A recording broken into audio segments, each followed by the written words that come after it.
No black cats, just straight facts. Triple P certified. Listen, we can talk about odds all day. It doesn't matter what the odds are. It matters what's gonna happen.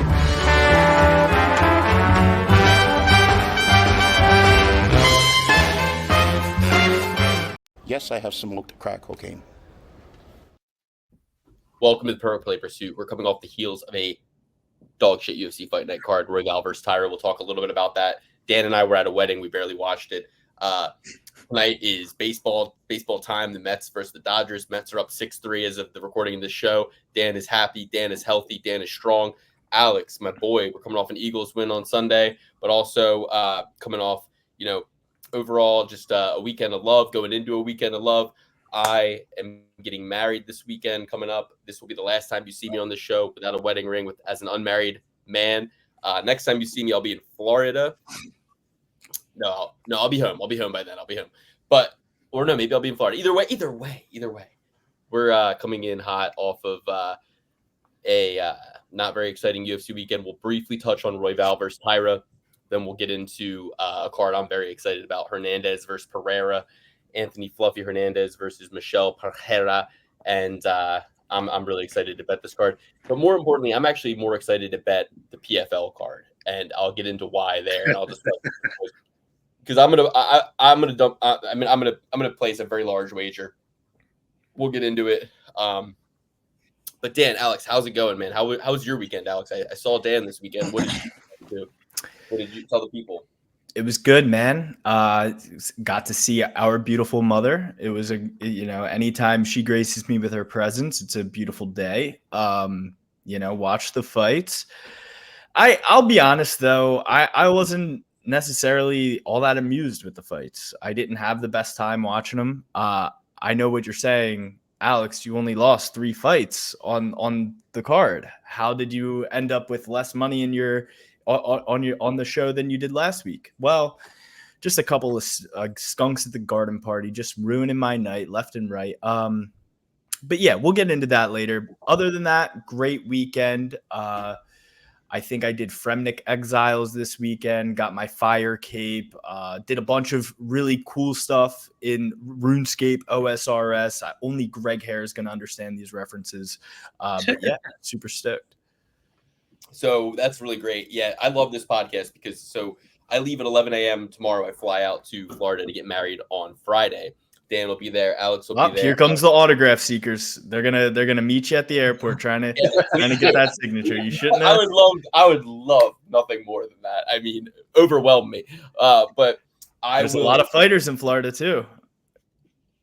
Yeah, actually, that's a good point. Yeah, that's a good point. But at the end of the day, I keep that thing on me. You know what I mean? So please approach me. Florida is actually one of the few states I believe I believe that Florida is one of the few states that my license carries over. Yeah, I actually don't keep that thing on me. I don't have a weapon of any kind. So don't worry about that. TSA, NSA, CIA. But anyway, I was saying I love this podcast because obviously, I fly out with my fiance, my 2.5-year-old daughter. I fly out with my in-laws tomorrow, and obviously there's a lot of hullabaloo going on right now. There's a lot of last-minute things taking place. There's a lot of packing. There's a lot of suitcases. There's a lot of things, this and that, and I have this beautiful excuse, to come down here and do this podcast with the boys. I get to escape a little bit, So if the podcast is good for one thing, it's good for that. It's good for that. Oh yeah, gets you out of a lot of oblos. It's like, listen, babe, I've been doing this 5 years straight. Like, we can't miss an episode for any possible reason. It's Hitlerian in that you just repeat a lie 3 times, it becomes fact, and it's just like you just keep telling them, hey, we are going. I do the podcast on Mondays. I watch the fights on Saturdays. I do the podcast on Mondays. I watch the fights. Eventually, it just becomes so normal. It's like clothing they wear, where they just have to accept it. Before I leave the house, I put on clothing. Luke watches the fights on Saturday. Luke does the podcast on Monday. It's like taking a bath, brushing your teeth. It's like anything else. So I'm so excited to be here. With your left hand, you become a better dribbler with your left hand, just like it. Yeah, they say you should brush your teeth with your left hand, to break up your routine or whatever. It makes you a billionaire. That and ice baths, ice bath challenge. You just do the ice bath. Sauna, red light therapy, cryogenic chamber, cold tub. Luke, now you're speaking my language. I feel like we have a lot to get into. I mean, there's just so much to get into. Aliens, for one. We definitely need to get into aliens and cold plunges as well. So, I'm a bit of a curious alien myself. We get into the thing I'm most curious about. I feel like I'm coming in a little hot right now. I'm a little bit drunk, and I'm also going through like a bit of a keto flu, you could call it. You know what I mean? I'm very like spacey right now. I'm very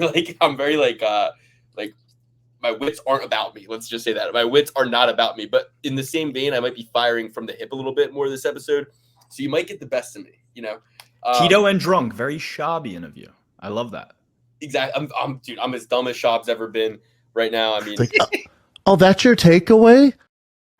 It's crazy. It's crazy. And but I'm firing on all cylinders. Like I at my day job, I killed it right before my wedding, right before leaving for my wedding, before taking a whole week and a half off. I absolutely killed it. Like exiting. New segment, Lukey's personal talk corner. Lukey's personal life corner. Like I said, I went to a wedding this weekend. I have not been fighting with the old lady as much leading up to our wedding. We've been really simpatico. Everything's just going really well right now. I've been winning a lot inside the UFC. I mean, yeah, I lost a little bit of money in the UFC this weekend, but that doesn't even come close to what I've been winning lately on NFL, on college, on UFC last weekend, the weekend before. So like, I'm way, way, way up. Like this is accurate. $2,045. You know what that means? $1,000 bankroll at the beginning of the year 5. That means 1% of my bankroll is $10. That means I am up 100 fucking units right now. It's weird because I'm only down 1 unit right now. That's amazing. Yeah. Well, I mean, Dan, Dan is Dan. I think you're also down 1 unit as well. No, Dan is down 100. Dan's down 150 units right now, dude. Listen, you're looking at time legendary numbers. Stagnant thing. Okay, time is very fluid. I'm already like 5 years into the future when I'm ahead 500 units. So I know that day is coming. I think that day is coming up. Honestly, listen, shut up for a second. I think that day is coming this weekend. It is a magical weekend. We got Luke's wedding. My birthday is on the day of the fights, the night of the fights. I'm loving this card. Are you going to be in town? Are you going to be in town on Saturday? I will. Yeah. So we're going to watch the fights together on Saturday in Florida. Yeah, I'm not sure exactly when my flight is. Whether it's I don't know if I'll be there for the fights, but I'll be there for a very long portion of the day. It breaks my heart that was ever on the table. I'm so pissed that I'm not staying. When you get there, just as soon as you check in, be like, by the way, I want Saturday night too, and you'll get it for the same rate. And just stay Saturday night too. Fuck it. Reorder your flight. I might be already. I'm not greatly sure. Inconvenience your own life so that just so we can watch the main event on Saturday together. But I'm feeling perfect. As in a perfect parlay is coming. This card is so easy. This card is so fucking easy.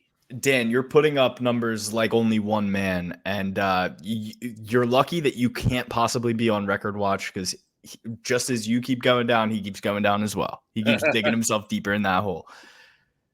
All love, first of all. And second of all, I'm playing a different game than you guys, all right? How many times do I got to say this? I'm playing a different game. You guys aren't putting $200 down on a 10-fight parlay, all right? You guys are doing your little... Neither are you. Yes, I am. What are you talking about? I'm putting. I bet way more than you. What are you talking about? Luke had $3,750 last week. Onto that large of a parlay. Luke had like $3,750 last week. If you were paying attention, I had $2,400. I lost $400 last weekend, and it was really stupidly how I lost it too. Like I only had bet less than $100 going into the night. And then I'm at the wedding and I see that Morono and D-Rod, I see the line narrowing. So I try to catch the knife.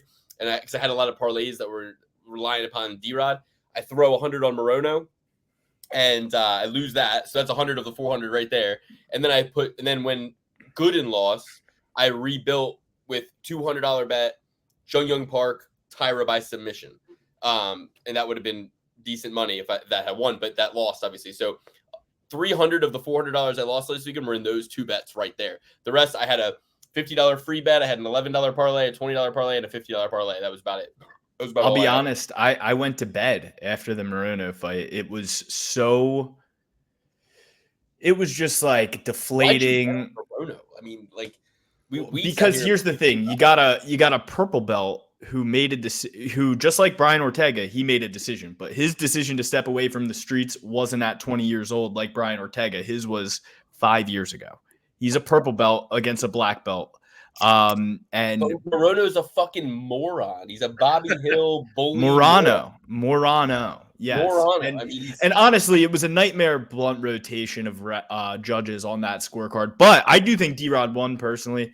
But we had Mike Bell, Sal D'Amato, Adelaide Bird. I honestly don't even know who those people are. Nightmare blunt rotation. They all had the cards so mixed up and flipped upside down, sideways. I don't think they agreed on one round. Then a split decision win. These judges. But all jokes aside, Alex Morono needs to be cut from the UFC, and also D-Rod. The only takedown landed in that fight was by D-Rod, and Alex Morono ended it on his back, but with D-Rod on top of him. There's a famous Family Guy line where he goes, it looks like Peter says about Jewel, the singer Jewel, he goes, it looks like if I touched you, you'd be sticky. And like, that's how I feel about Morono. Like, it looks like if I touched you, you'd be sticky. Peter, dude. He's hilarious. Peter, dude, Peter can't hold a candle to Stewie, though. Never. Don't even get me started on Stewie. Okay, so anyway, guys, Roy Val versus Tyra, not too much to talk about. Let me just kind of go through. By the way, I watched none of these fights except the main event. So Clayton Carpenter, amazing fighter, gets it done. Dan Argueta, terrible fighter, loses. Gets it Junior done. Tafa, terrible fighter. Oh my gosh, that fight was so pathetic and so disgusting. Like, Junior Tafa, you had a fight lined up and scheduled for this weekend. Sharaf, at the very least, Sharaf found out about this on Wednesday, man. Like, I get it why he's gassing out. And he almost finished Tafa at the end. He was on top of Tafa, ground and pounding him with the last 30 seconds of the round, but he just didn't have enough gas to get the ref to step in. And then was so gassed out in the second round, Tafa finds his way into getting a standing TKO. Right. He didn't even have the heart to put the man down. Sharaf, honestly, think that he could be decent on a good camp. He looked really fat in there. He looked really unathletic in there, but he looked strong. He looked pretty durable. If he could just work on that gas tank, have a full camp, I think that he can beat either of the Tafa brothers and a lot of other of these fat slobs in the UFC. I mean, if you think about it, really, there's only 5 good heavyweights. Not even. I'll tell you what. Junior Tafa is a professional athlete, right? It's my opinion he is lazy and stupid. So if he can beat me in a game of Trivial Pursuit or Jeopardy, right? So we'll cover both culture and actual academia, right?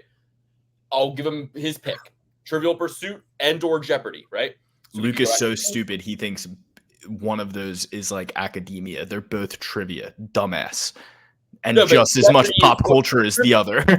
No, Jeopardy is categorically based, whereas Trivial Pursuit. So is Trivial Pursuit. I believe like the blue is pop culture, the purple is this, the purple is that. Okay, how about this? Spelling bee. We can do a spelling bee, or we can do Trivial Pursuit or Jeopardy. I'm just saying that's one competition. We can do kind of a Billy Madison style thing. If you want academic decathlon, I'll put $10,000. I'll put $10,000 that I smoked Junior Tafa in Trivial Pursuit, a spelling bee, or Jeopardy. Then I'll put a separate $10,000 that I will beat him in a 1 mile race. And by the way, I promise, hand on the Bible, I will not train for the 1 mile race. I will do it off the couch to make it fair. Because I am a lot, thinner just by nature than Junior Tafa. But I'm out of shape. I do not run. I do not train to run. Nothing. Like I am pretty body composition wise, I'm probably like equal body fat percentage as him right now. So that's a stretch. But either way, well, my point is, take an athletic competition, take a No, sports. Luke, come on, don't beat yourself up. You are a bit of a meatball. You have a lot of fat on you. Meatball. I'm more worried about the mile race than I am about the Trivial Pursuit. But my thought is that Junior Toffee's, he's kind of like He's got long legs. And honestly, He takes it's like 3 steps. That mile's done. It's like he's kind of spoon fed. He's kind of being spoon fed, silver spoon. Like, why is he even in the UFC? Right? It doesn't even make sense. Besides the fact that they're catering to him. So would you allow him to tag in his brother at any time in either of the events? Oh, interesting. If I can tag in my brother in any of the events, then he can tag in his brother. There we go. But no, I can help you in the mile race because I know I could dust you. I'm honestly fairly confident I could beat him in MMA. To be honest with you, like I'm honestly fairly confident I could get a single leg, take him to the ground, choke him out pretty easily. Like I'm not afraid of him swinging them ham hocks. I'm not really afraid of it. You know what I mean? And what? Like I get tagged. Okay, I'm hard to knock out. I've gotten hit with a baseball bat before I did not go out. So, like, be real. Like I think I honestly could probably beat Junior Tough in MMA. I'm gonna be honest with you. And I didn't even watch the fight on Saturday. So I don't know how much he's improved. Oh, he looked terrible. He looked at the worst of his game. The worst he's ever looked. Yeah. And this is to his standards. He looked like absolute dog shit. Send him to Power Slap or Dana. Please. I will fight him in the UFC for 50 and 50. I will fight him for 50 and 50. I saw the highlight of the finish. That's fair. I mean, I'm the bringing guy that was getting that was finished. Like he had his hands down for like 5 minutes, and Tafa was just like also doing these crazy lazy punches coming at 5 miles an hour. Just like, wow. I will strike with him. I will strike with him for 50. He was slow. He was slow. I think you could bob and weave, Lukey. Dude, you've seen me on the boxing ball. Hold on. I think I have a video of me on the boxing ball here. No, not the boxing.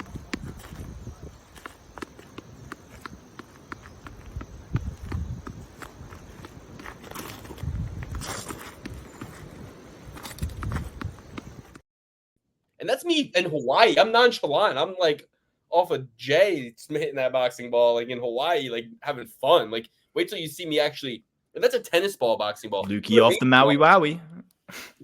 Lukey Maui Wowie. Okay, so we can move on. Let's just kind of get into the next. So anyway, you said that was a shitty fight. I agree with you. I didn't even watch it. I know how shitty it was. It stinks. It stinks to the high heavens.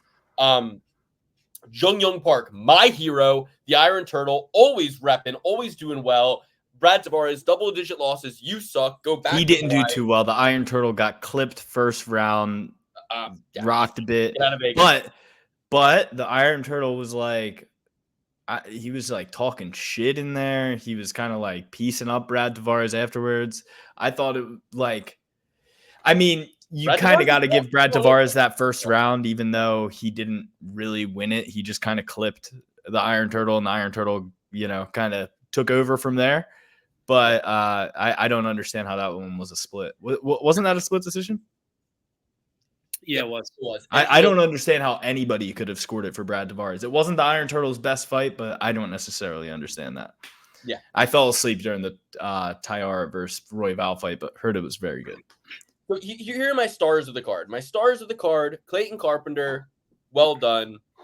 Amazing work. He looked phenomenal in there. You can get to your stars in a second. I didn't watch, but my stars. Pat Sabatini, well done. You didn't watch the fights, did you? I was keeping up with them on my phone. Ramazan Temirov, well done. Grant Dawson, not well done. Not well done. No, he did good. No.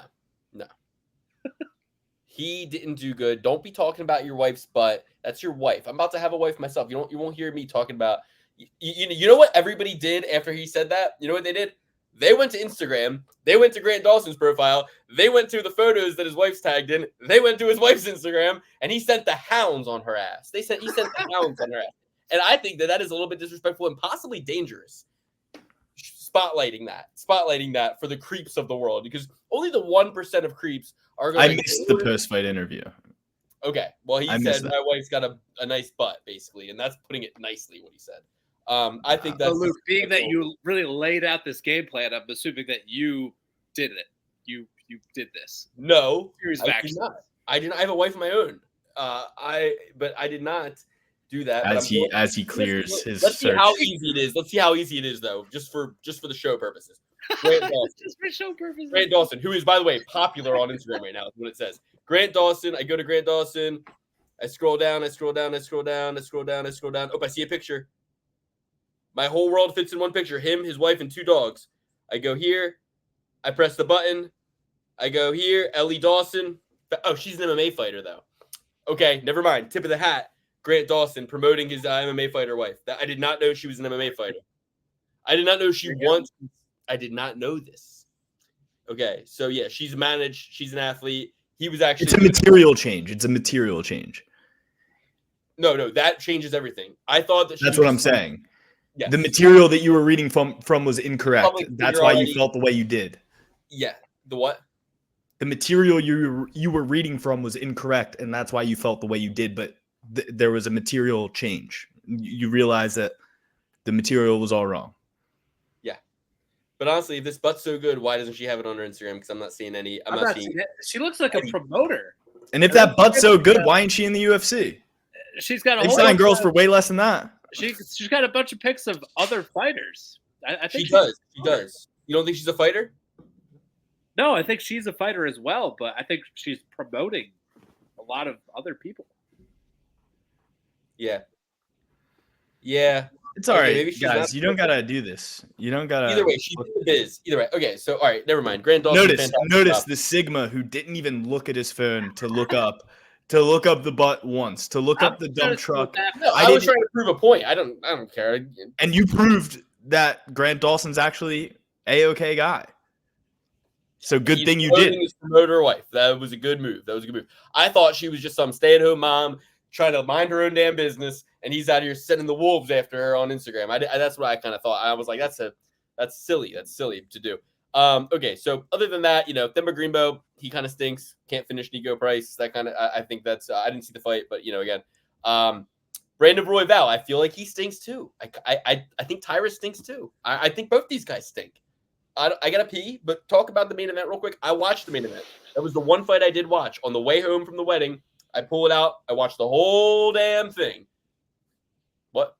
Did you watch it, Dan? Because this is the only fight that I have admitted that I did not watch. Okay, and now Luke is going to leave us. No worries. I'll just go ahead and say this. I'll just say this. Brandon Royval, he's everything I said he was on the show. He's very emotional. That's what I'm saying. He's too emotional. I don't care that he squeaked out a split decision. Too emotional. Can't get out of a body triangle. I think he's too emotional. I don't like Brandon Royval anymore. I used to love Brandon Royval, but I don't like him anymore.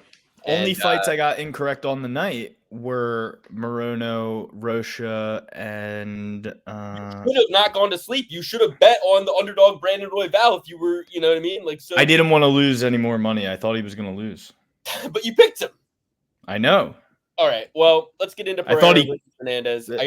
I don't know. Sometimes you change your mind. Sometimes you're like, sometimes you do change your mind. Sometimes you're like, oh, this isn't as clear cut as I once thought. And it clearly wasn't. The judges couldn't even get it. I think this is UFC Fight Night, 99? Yeah. Something like that. Yep. UFC Vegas 99. Shout out to Joey Badass. Apex 99. UFC Vegas 99. UFC Vegas 99. Pereira versus Hernandez. 11-fight card. Robelis Despanja versus Austin Lane. Take it away. Heavyweight fight opening up the card, at least by Tapology. Currently, I got to go to the bathroom. Oh, and Poppins. That was the other one I got wrong. Opening up the card with Despanja versus Lane. I think that this is a setup spot for Despanja to get back on the right path. This is the crazy Taekwondo guy, right, from Cuba. I think that they want to build him up. They know Austin Lane, he is the guy to put in there. He doesn't have much wrestling. He's a striker by proxy, NFL player by trade, which tells you one thing. He's taken a lot of hits to the head, a lot of them. So another one is just going to send it a lot quicker. We've seen it in his past few fights. I think he got knocked out by Tafa, right? They fought twice. The first one, he poked Tafa in the eye. He cowered out. He was being cowardly. And then the second one, he got beat by Tafa.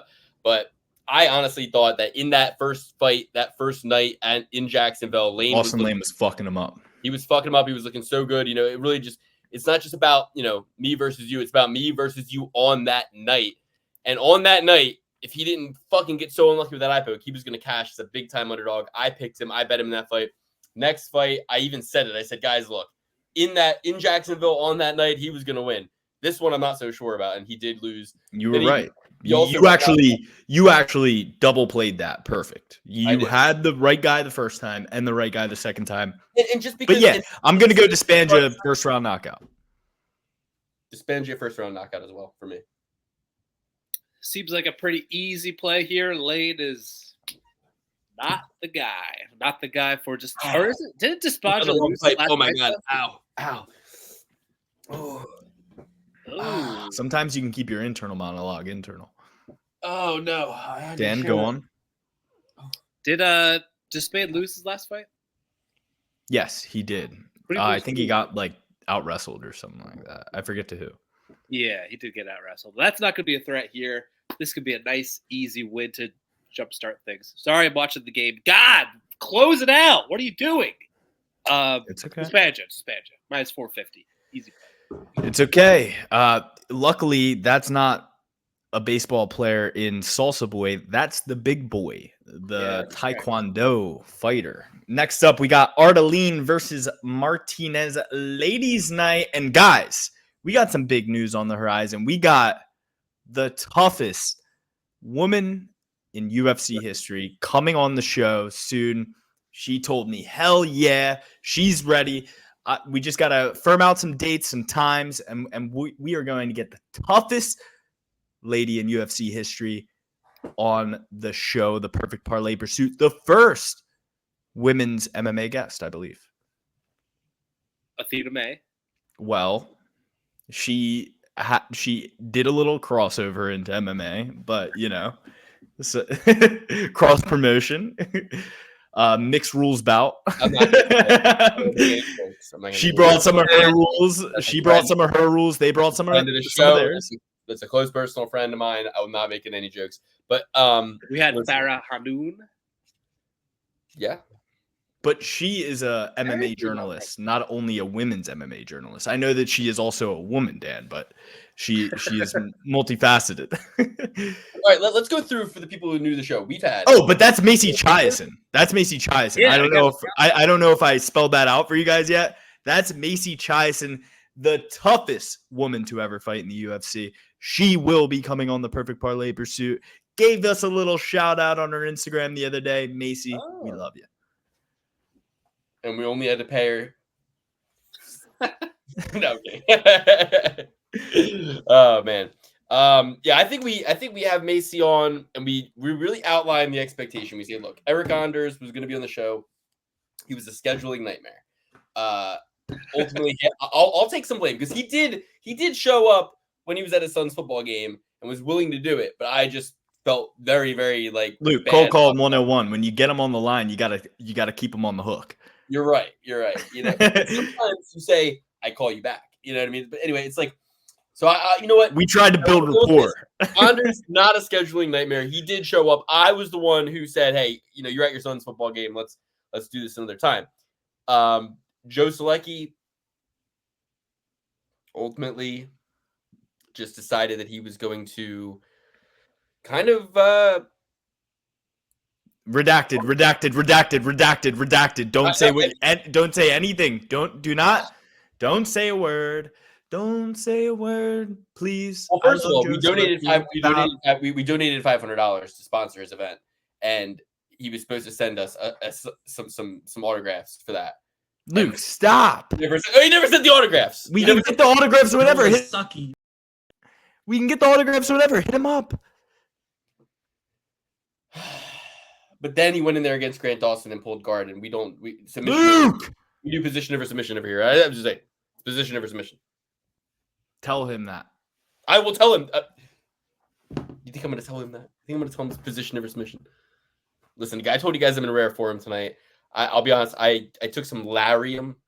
I took some Laudin, some Larium. It's a malaria vaccine. I took it And I'm wacky right now. Like I am For what? for Florida. Should I have gotten a malaria vaccine for Florida? What's going on? Dude, Zika virus, malaria, it's rampant down there right now. It's a swamp. They have more mosquitoes than fucking anywhere. So I took some Larium, and I hope our tuxes are capri cut because the water's going to be up to our ankles over there. one of the side effects of Larium is amnesia. I feel like a little bit of a 1/8 amnesia. I feel 1/8 amnesic right now. But anyway, so the pick is Roberto Les Despanje. He's from Cuba. I'll be in We're Florida. on Arteline versus Martinez. And I'm going to Arteline. Larium. The Larium's getting to me. Okay, I'm Alice going to Arteline. Arteline here. She was scheduled to fight that evening. Huh? She's got fucking 6 losses. Luke, she got out of the webcam business in Romania, came to America, fucking made something of herself, got out of the chains. Shauna Mama B. Bannon. Luke. But this girl lost to Elise Reed. Yeah, I was about to. Thank you for taking everything I was about to say by sorry. discrediting my Romanian. My bad. Romania is a great country, but I do not support putting me in jail every other week. Sorry, Tate. What color is your Bugatti? Hustler's you. I'm going with the Romanian here. She was scheduled to fight. We got Melly Mel here. Melly YNW Melly. Smelly belly. Smelly Melly. No, messy. It's Messy Missy. Melissa. Messy Missy. I thought it was Prissy Missy. It's Super Melly. Okay, that's her name. Let's be real. But I'm going Super Missy. I'm going Super Missy Melly. She's the favorite. She's She just got scheduled a few days ago, I believe. Yeah, she's the favorite. She's younger. I'm going with her. I feel like Mexico over England. Mexico. She lost to Elise Reed. And debut. Everybody loses their debut. So it's okay that she lost to Shauna B. Bannon. Elise Reed is better than Shauna Bannon. Elise Reed beats Shauna Bannon. How about that? Yeah. So MMA math doesn't always work, but it's the only science we have. Reasons for me, got to go with Martinez. The loss was better. I think both Elise Reed and Martinez. I think anybody in the division beats Shauna Bannon, however you say the name. And younger. I've never lost. Sorry, I hit the back. I hit the back. So okay, move on. So Alex is going with Arteline. Me and Dan are going with Messy Missy. We move on to another lady fight of the card, which is good because this fight card. This is my Super Bowl. This is actually my Super Bowl right here. Jessica Panay versus Elise Reed. This is like. I feel bad. This is a great fight. I feel like I just walked in. Like I feel like I just was like, "Oh, hi, Elise Reed. Nice to see you." I was just talking so much shit on Elise Reed, and then she's the next fight I have to predict, and I didn't even know. I'm like, "Oh, Elise, good to see you." You called her a white belt last week. She's a white belt. I mean, she's literally a white belt or a blue belt. And if she got her purple belt by now, Elise, just know they gave it to you because they wanted your monthly subscription fee, and you didn't earn it. I can guarantee you didn't earn it. If Daniel Rodriguez can get a blue belt, anybody can. Exactly. Like I'm a purple belt, and you know what? Come take it off me. Come take this purple belt off me then. You know what I mean? Hey, you think I'm not a purple belt? Come try and take it from me then. Come test my purple belt. Islam Makhachev. You know, that is very humble of you.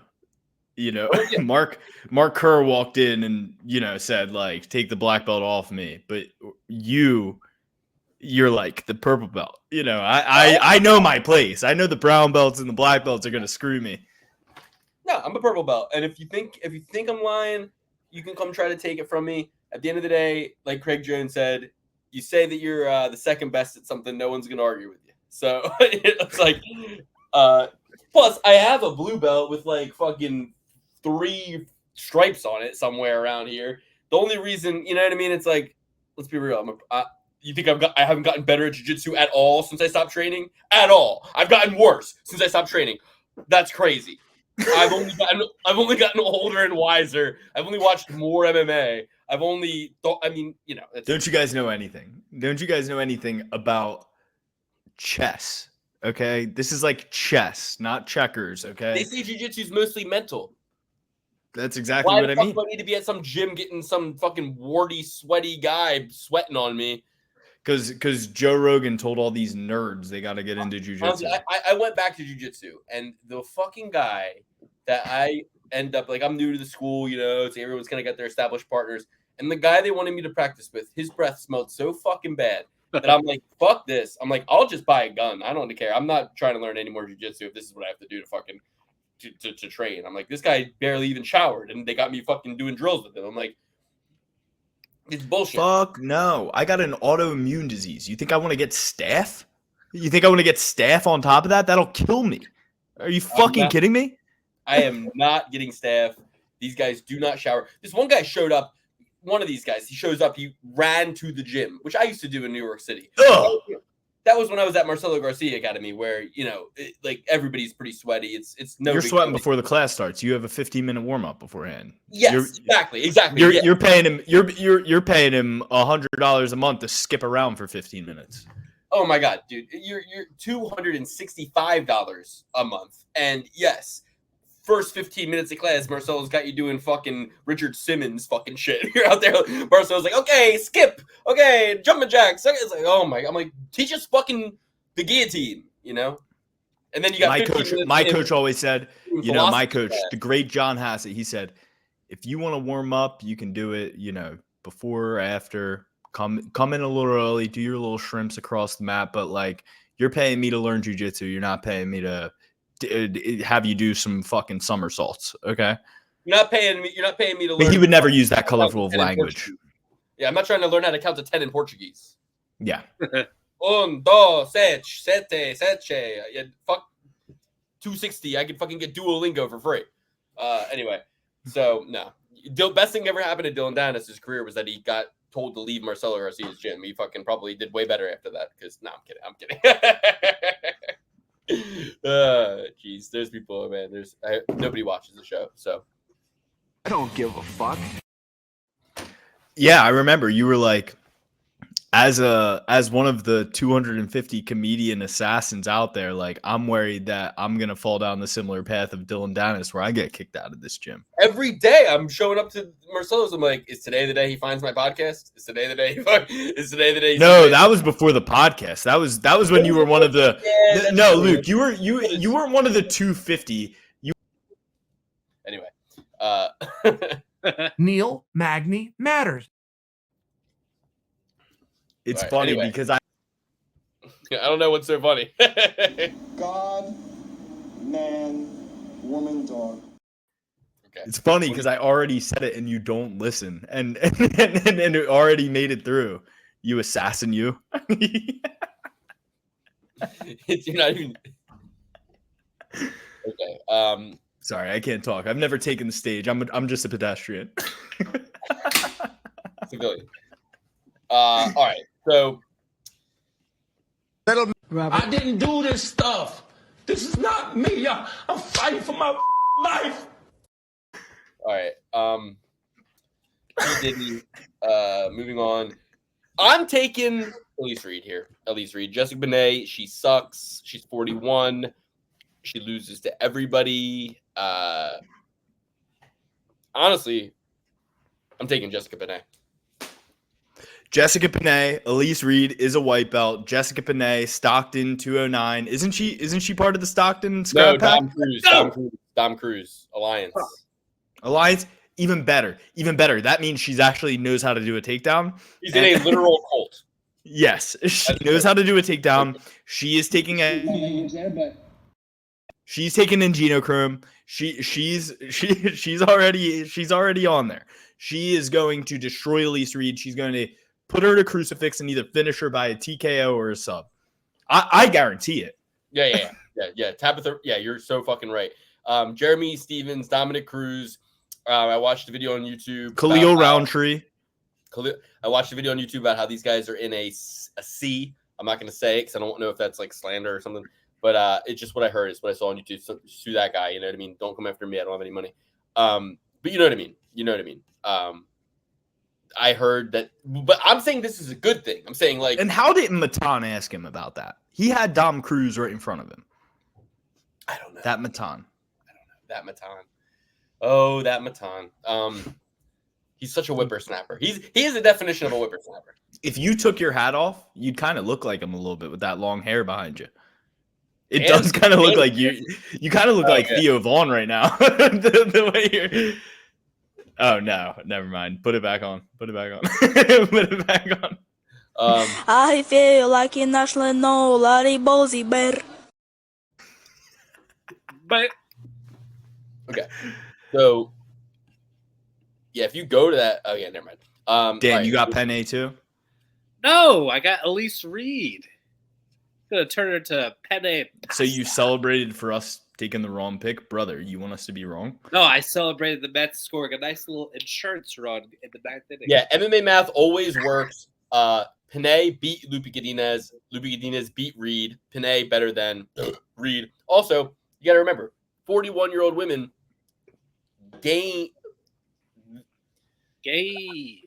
No, I was saying gain.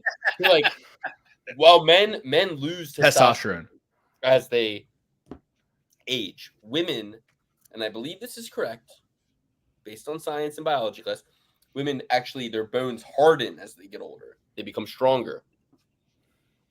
To prepare. We need an MMA P tracker. P? Not P. They already test their P quite a bit. I'm using that as a metaphor. I want to see a stat on older ladies Or, beating younger ladies. Abbreviation. Yeah. I want to see cycles. Do older ladies win fights more often than not against younger ladies? That's what I want. No, I want a cycle tracker of every fighter. And menopause too. If a fighter's in menopause, I'm taking her every time, I think. They're fiery. Give me Jermaine Devere to me.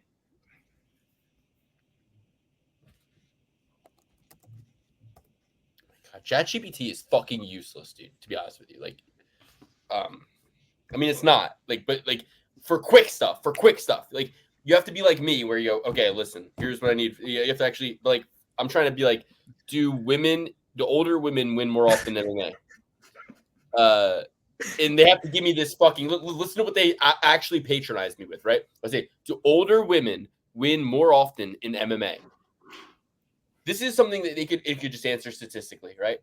But this is what it hits me with. In MMA, age can impact a fighter's performance, but it is not solely determinative of success. Older fighters may have more. Guy, ChatGPT, I'm not looking for a robot's opinion, okay? I'm looking for the stats available online based up until your knowledge fucking cut off on do older fighters, like, if you can't do that for me, it's out here trying to teach me life lessons. It's like, but, you know, while it can help with experience, I'm like, yeah, I know that.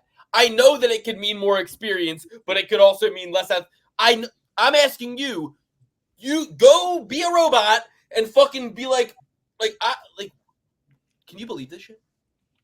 I can, after trying to make that Seinfeld episode that we were trying to make, and how many loopholes we had to jump through, and after seeing that MMA reporter who knew nothing of AI and ChatGPT talking about the pound for pound rankings from 2020, but that's besides the point. If AI is so smart, why doesn't it know anything from the past 4 years? That's what I want to know. And maybe I just don't have the most sophisticated AI, and ChatGPT is for losers. And then it's like, I can't browse the internet. It's like, yeah, thank you, okay, like it's crazy, really. The haves and the have-nots. I guarantee if Elon Musk fucking asked, it would tell him. Guarantee you. And same, why is it that FanDuel? I try to bet $1,000 on a fighter who shall be named later, and it goes, your max bet's $444. Okay, I thought Dave Portnoy bet a fucking $1 million on fucking something recently. Like, why? DraftKings. DraftKings has limits too, Alex, but it's the haves. No, it's a caste system. I'm not allowed to fucking bet. I'm betting. No, DraftKings doesn't have limits. Yes, it fucking does. Yes, How much did you try to put on a fighter? Bro, $1,000? Luke? Bro, I first tried to put $500 on FanDuel on a fighter, and then all of a sudden, oh my god, dude, what I'm trying to say is, why can Dave Portnoy and all these other people bet insane amounts of money on their mobile phone, and I, another human being living in America?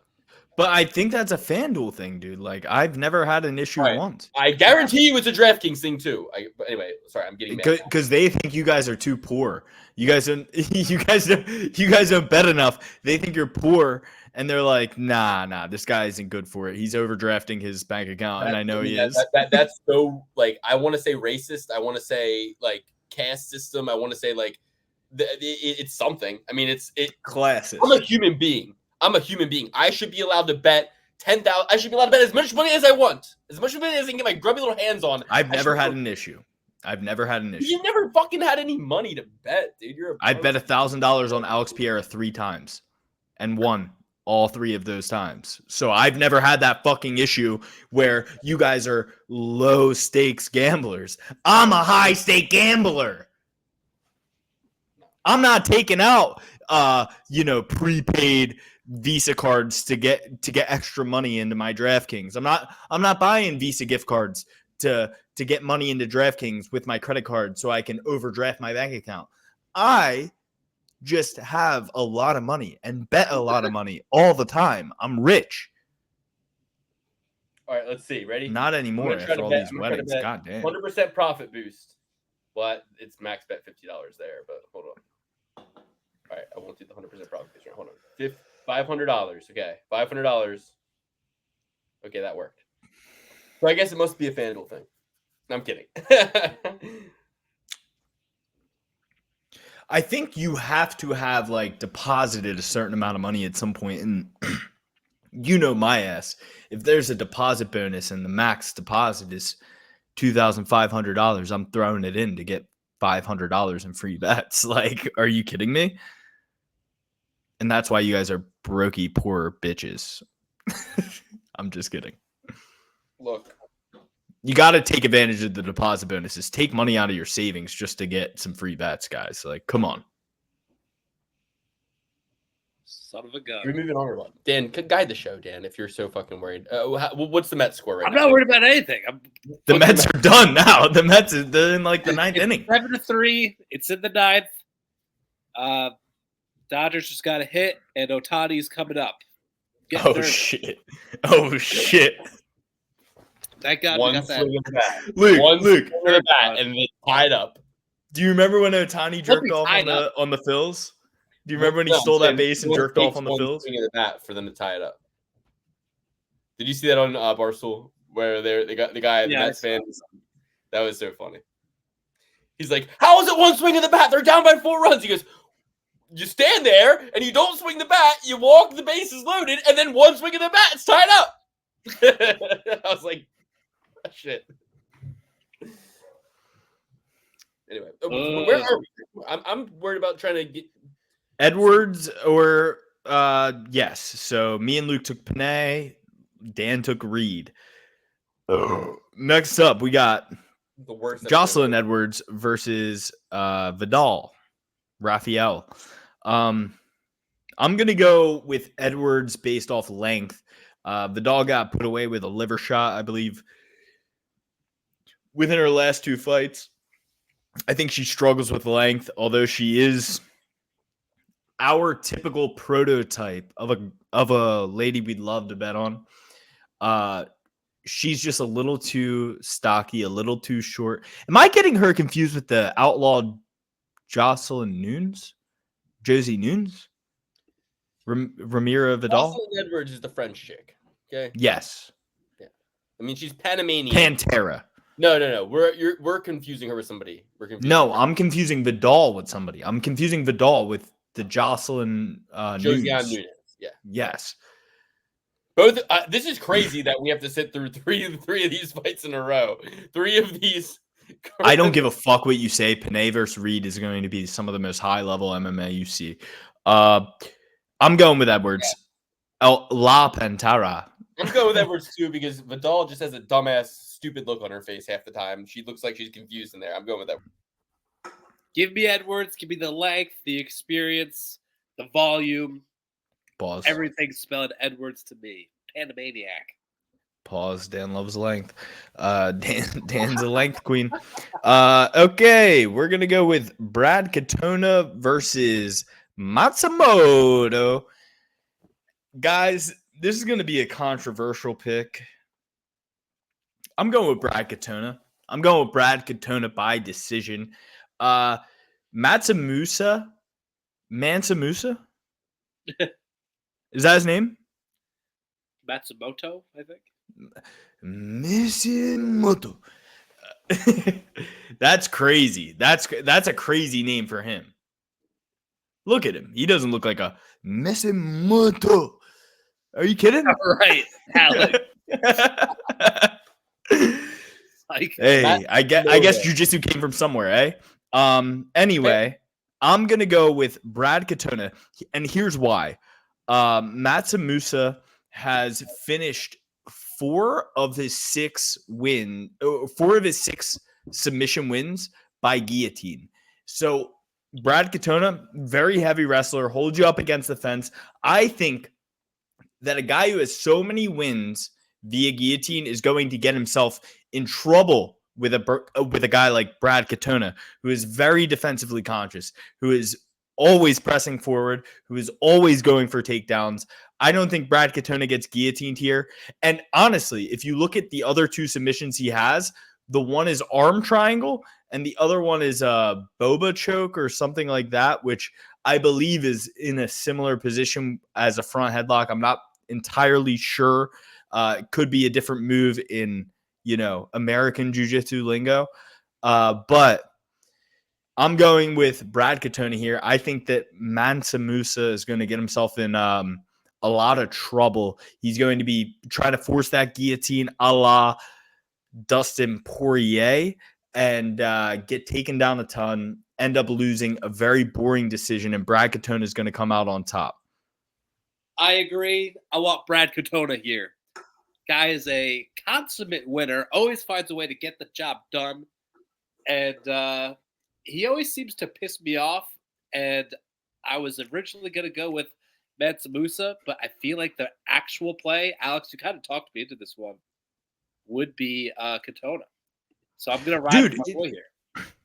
And when you see a guy who a majority of his finishes are by submission, and a majority of those finishes come from guillotine, which he's going to be in that position where his back's up against the cage and he is going to have the choice, just as Brian Ortega did, jump guillotine or go to the streets. And he is going to end up in the streets most of these times because this is I believe Brad Katona, he used to be at TriStar and now he's at SBG. I think that, say what you want about what's kind of John Kavanaugh. Say what you want about him. He is a jiu-jitsu defensive mind, and that's kind of what changed Conor McGregor's trajectory. I think that in this fight, Brad Katona has all the right skills, all the right positions that he is really, really good at, that is going to put Mansa Musa on his buttocks and sit there for 3 rounds straight. Yeah, I'm going with Gene Mansamuda.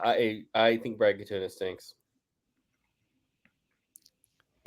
Do you have any thoughts about the fact that this guy finishes fights early with guillotines and he's fighting against a guy who does a lot of takedowns, who is a little bit more defensive minded, who doesn't really get submitted much, who's only lost fights by decision?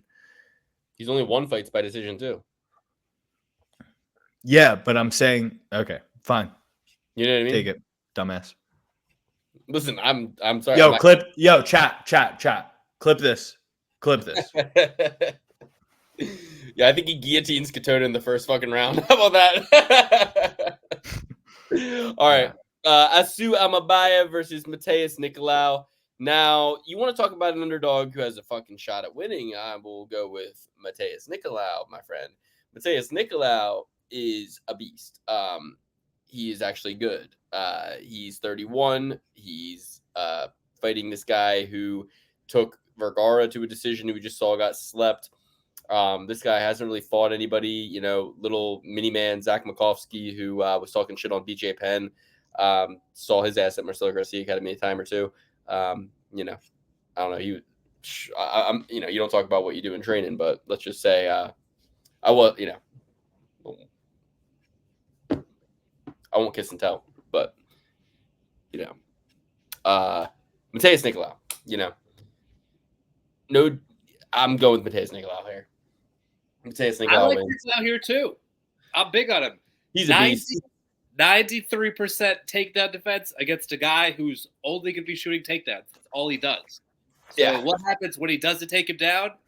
Nicolau is not known to throw a lot of volume out there, but what he does throw, it is effective. He's got some power. He got some pop for a little flyweight guy. I think he gets it done. Plus, he's coming off the loss. I think he's going to come in real hungry. Give me Nicolau at plus 200. Good play. Okay. Alex, Nicolau versus Asu Amabayev. Asu. Yeah. It's before Alex's time. It's a Yahoo. Sing something country?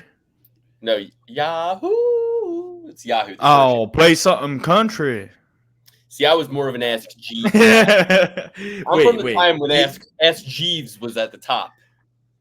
That was the big one back in the day. Ask Jeeves. None of you guys know Ask Jeeves. So listen, right?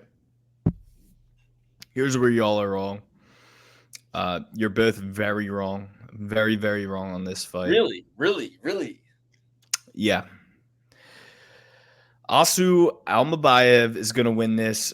As much as I do think the line is disrespect toward Nicolau, I think that he deserves a little more. He's not getting the respect he deserves. I think he should be the favorite in this fight, and you should be taking Almabayev as a dog just because of what Nicolau has done. Yeah, he's on a 2-fight skid, but look at those guys. Alex Turbo Perez, amazing. Brandon Royval, amazing. So, all that aside, you look at his wins, he's not really going against guys that are really going to put the wrestling pace toward him. Think of Manel Kopp, David Dobrik. He's most known for smashing his friend's face on a excavator. He stopped 9 out of the 10 takedowns from Elliott. Huh? He stopped 9 of the 10 takedowns from Tim Elliott. Dude, that was literally weeks after Gina Mazzani cheated on him. That was prime Elliott. That's what he's full. No. That wasn't prime Elliott. That was like prime Elliott. That was before he came out about it. He came out about it, and he was still getting over it. You know what I mean? That was before he was like the hillbilly redneck, bare knuckle FC guy took my girl. I don't know about that. Look it up. That was guys. I just want to say on this podcast right now, I might be on the Larium. I might be as dumb as I've ever been. I might be literally Brendan Schaub level dumb right now. But can I get the nitrous now? Can I have the nitrous today? I am absolutely feeling some of these bets that I just fucking placed. I mean, listen, I'm placing bets live on the show right now. Okay, Luke, you cannot be placing bets off the Galaxy gas, my guy. Bro, I'm off the Larium. I'm off my vaccine. And by the way, I'm unvaxxed largely. Except for malaria. I'm honestly, I can't say I'm unvaxxed. I'm very vaxxed. I didn't take the COVID-19 vax. I'll tell you that much. I've had just about every other vax that your parent could give you when you were a kid. But I'm going to Florida. I know the mosquitoes are down there. I don't want to get the Zika virus. So I got the Zika vaccine. I got the malaria vaccine. And I got the hepatitis B, A, and C, and D vaccines. Just because I was like, well, if a mosquito bites somebody with hepatitis in Florida, they bite me. You know what I mean? I'm You gonna. were so ridiculous. But listen. I just want to say this. I placed 2 bets that I'm gonna reveal on this show that are gonna make Guy who used to be a grocery store employee. Alex, A shut guy, up. I'll hear these a guy bets. who used to be a grocery store employee, not wearing a mask and also not getting vaxxed, is like, oh, well, what if a mosquito comes up to me and bites me? Oh, I was an independent contractor. I was doing Instacart, aka a hero, a first responder. First responder. A hero. During the pandemic, I was a hero. Sorry. While you were sitting on your ass collecting fucking government checks at the tune of $600 a week and then getting pulled back into court for it, I was a hero who braved the pandemic. Give us the best. Luke, I got hurt in the line of action. Right, are you kidding me? I got injured in the line of action. I had to get a surgery. I had to miss the podcast. The only time I missed the podcast off the perkies. All right, listen. I got Renan Pereira against Francis Ngannou at plus 260 odds right now. I have $600 in total on Renan Pereira. One of them being a $50 100% odds boost, 50 to win, 260 at plus 520 odds. Okay, max bet 50. It's all DraftKings would give me. DraftKings has Renan Pereira at plus 260 right now. That is almost 3-1. Renan Pereira is going to absolutely smoke Francis Ngannou. What are the other legs? No, that's it. It's just Renan Pereira. I have 6. Dan. No, I have a UFC bet. Dan, I have a UFC bet too, but we're gonna get to it down the card. Oh, but Luke, okay. that's what I'm saying. Wait till the fucking end when you get through all your picks, so you can give out all of the picks at once. Keeping the people going. Renan Pereira. I have $600 total on Renan Pereira right now to win a total of 260 plus 1,300. That's 560 plus 120, 250. $1,622.50. Plus all the money that you convinced everyone at the wedding on Saturday to drop on this guy. People who have never watched a fight in their life. They're like, go open up a DraftKings account. There's this guy, Renan Pereira. I shouldn't have done that. I should not have crossed destiny. That means that you are going to lose that bet for sure. Hundreds of dollars floating out there. That means you're going to lose the bet. And I shouldn't have crossed karma. I shouldn't have crossed destiny. I've honestly involved too many other people's karmas in my own. But have you ever seen the butterfly effect, Luke? And if you've seen any of the promotion for this is Godzuki versus King Kong. Here's the thing, Francis Ngannou. Did you see the promotion? They're walking through the city like giants, smashing buildings and killing each other. The thing. Francis Ngannou coming off getting knocked out 5 times over by Anthony Joshua, coming off not training MMA or fighting MMA. Don't say the other part, please. Yeah, I won't. But that too. But personal life drama. Ultimately, he's going to get ran through by Renan Pereira. Ran through. I don't know what the fuck people are thinking with this line. No, you're right. Crazy. You're right. This line is absurd. I feel like a guy who needs to get rid of all of his carpets in his carpet store. I'm like, I'm crazy Lukey. I'm going out of business. I'm liquidating everything. I'm Renan Pereira plus. I feel like Stu Feiner right now. I mean, this is. But Luke, what you forget is that Francis Ngannou has great equalizer, the death touch. And when you have, I'm Teddy Atlas. When you have the right hand and the left hand, you can make up for a lot of mistakes. You can make up for a lot of sins. You gotta be like a fireman. Pull it out of the fire here. But here's the thing. You know what Renan Pereira has? Wrestling. You know what else he has? A just as strong of a fucking right hand with way more height, reach, length, quickness, distance control. He has literally every single advantage. Of course, Francis Ngannou can knock him out. Will he? We all know how good at betting around events I am. We've literally got, you know what we've got? To put it in superhero terms, we've got Wonder Woman, an Amazonian, versus the Thing from Marvel's The Fantastic Four, of course. The Thing, because, Dan, as you know, Francis Ngannou came from the sand mines, and the Thing is a sand creature, a golem of sorts. So if you really think about it, we got Wonder Woman, who's got the elastic lasso. She's going to throw that thing around Francis Ngannou, take him down. And that's also a lasso of truth. So what? Oh, yeah. What can we possibly hear out of him once he gets taken down? I actually didn't grow up in the sand mines. I was just I was just straight up born in France. I'm a Parisian. I'm a Parisian eating fucking croissants and staring at the Eiffel Tower. Dan, don't be Alistair Overeem here trying to display truths where he's like, Francis Ngannou's actually older than me. he's like, does he have a birth certificate? I 100% believe that this guy is older than me. That's what Alistair Overeem said when they went into that fight. Just so you know. Yeah. All right. Next up, we're gonna get off of the PFL. Never mind. Not going to use that one. Save that one for my personal thoughts. Okay. Elkins versus Pineda. Guys, I think Elkins finds a way to get it done. We got a juice head versus a dog. The juice head's off the sauce. And I think Elkins can weather the early storm. Pineda is known to gas. Elkins is known to go long. He's a ticking time bomb. But Pineda is just as old as him, just as war-torn, and isn't as used to fighting at a disadvantage as Darren Elkins. I think Darren Elkins finishes Daniel Pineda because Darren Elkins has a different skill set than some of the guys who have faced Pineda recently who have gotten decisions, right? Didn't Pineda give up a decision to somebody who was pretty good as of late? I think Elkins gets the finish in this one, though, because I think he puts an overwhelming pace on guys, and Pineda is going to wilt under the pressure. Did Pineda lose a decision recently?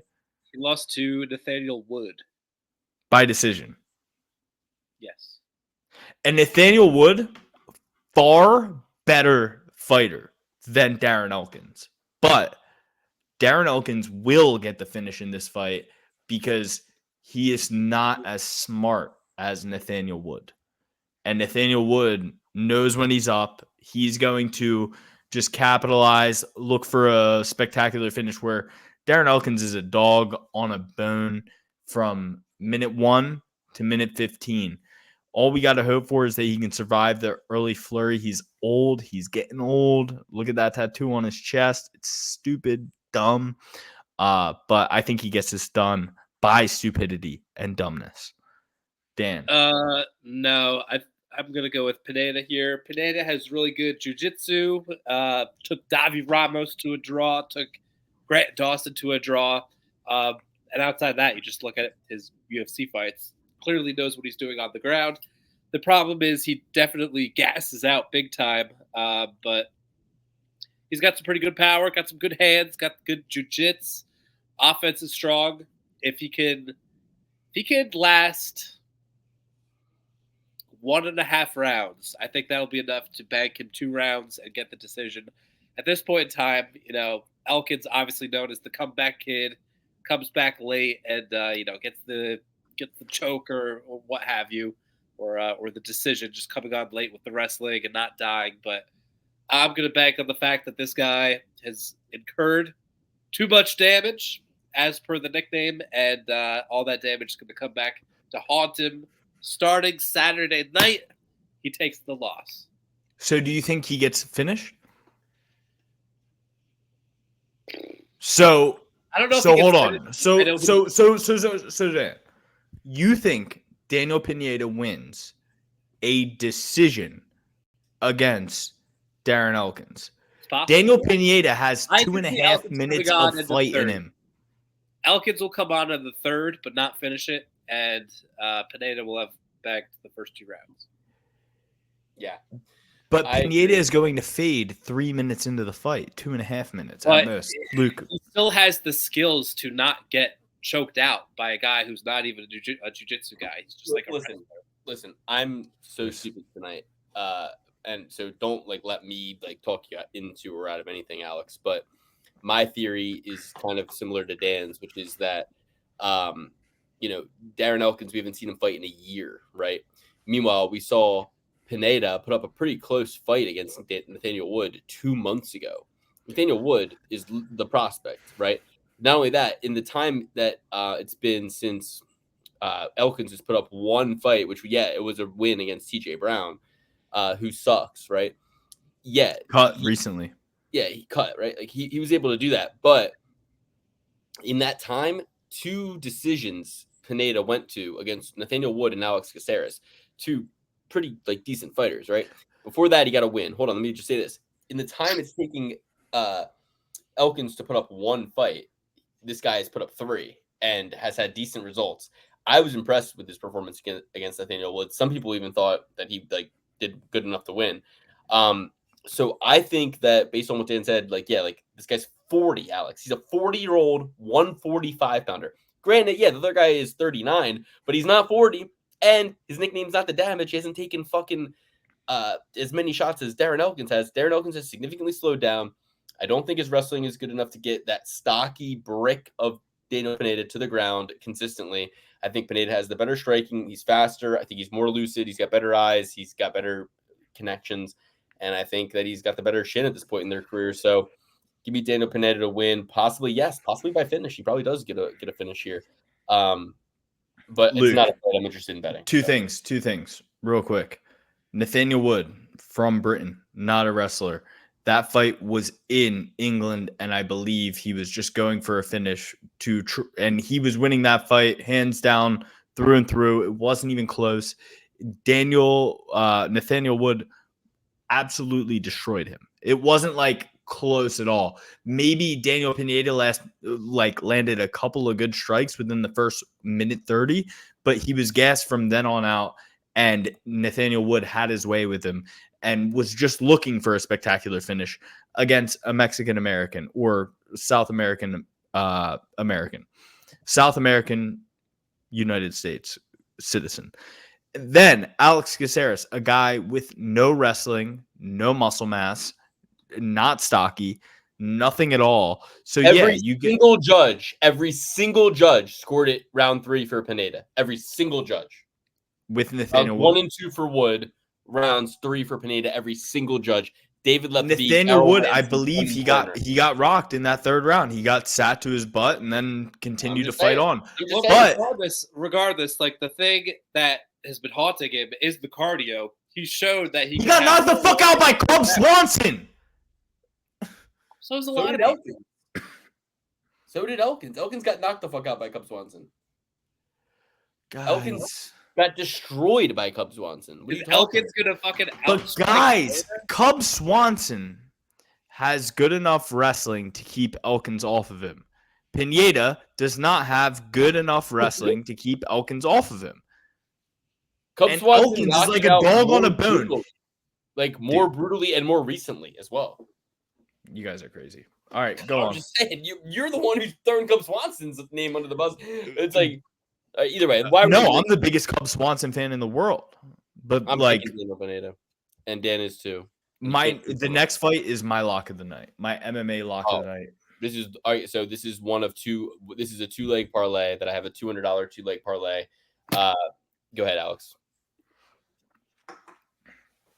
Brady Heinstad versus Hayden Hidlay.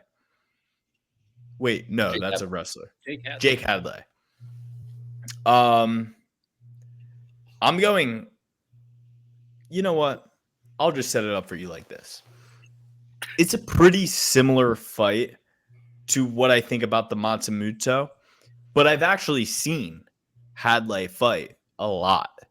And I've seen Hadley get himself into really, really bad positions and think he can work his way out of it because he's a slick jiu-jitsu guy, and he's going to get himself into trouble.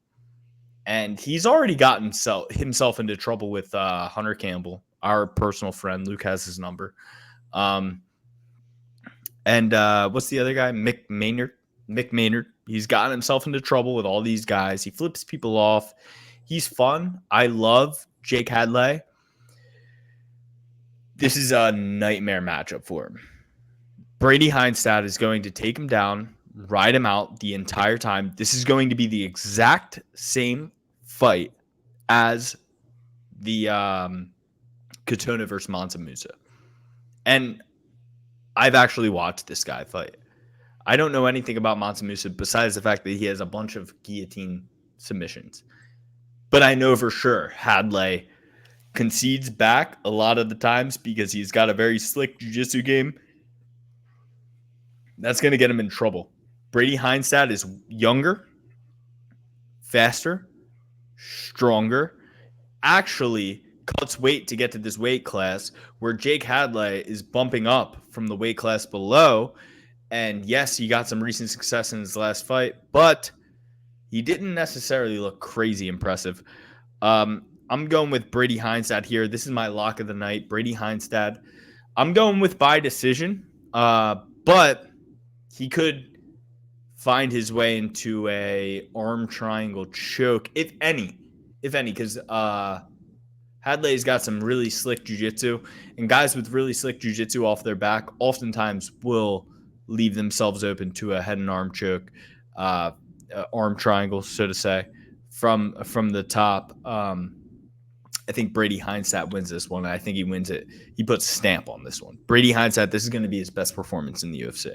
Nice guy, Brady, coming out with another win. Totally agree with everything you said there. Jake Hadley gives up the takedowns quite often, and Brady Heinstad, the least you could say about him is that he knows his path to victory, and he doggedly goes for that. So I like Heinstad here. Control the posture.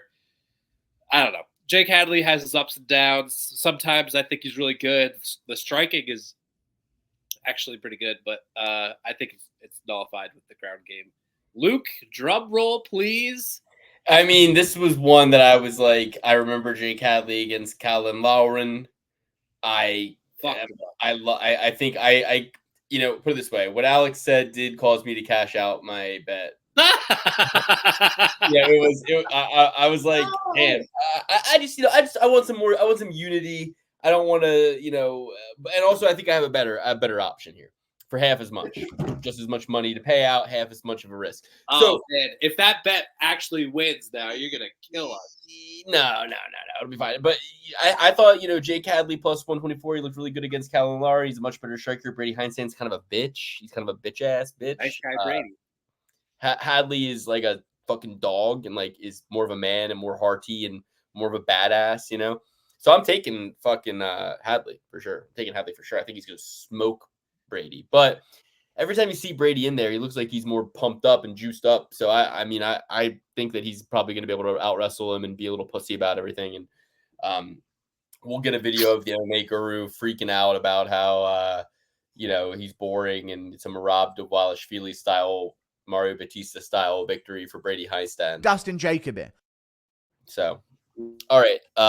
Yeah, I'm going with Hadley, Alex. I think Hadley is going to smoke Brady Heinstad. He's going to fucking knock his ass out. Recency bias. Yeah, that is recency bias. But, I don't care. I like him better. I think Brady Heinstad's a little bitch. Fair. All right, Sumaderji versus Charles Johnson. I'm taking Charles Johnson. Auto bet, auto play, recency bias, auto bet, auto play. He's good. He's the man. He beat Josh Van. I'm taking Charles Johnson. Sumaderji's a fucking. He was losing that fight before he knocked out Josh Van.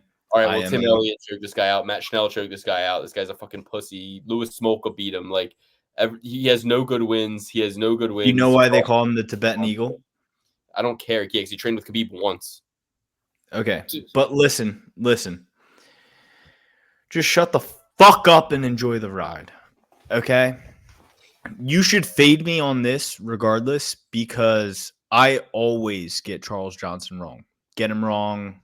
If I pick against him, I'm wrong every time.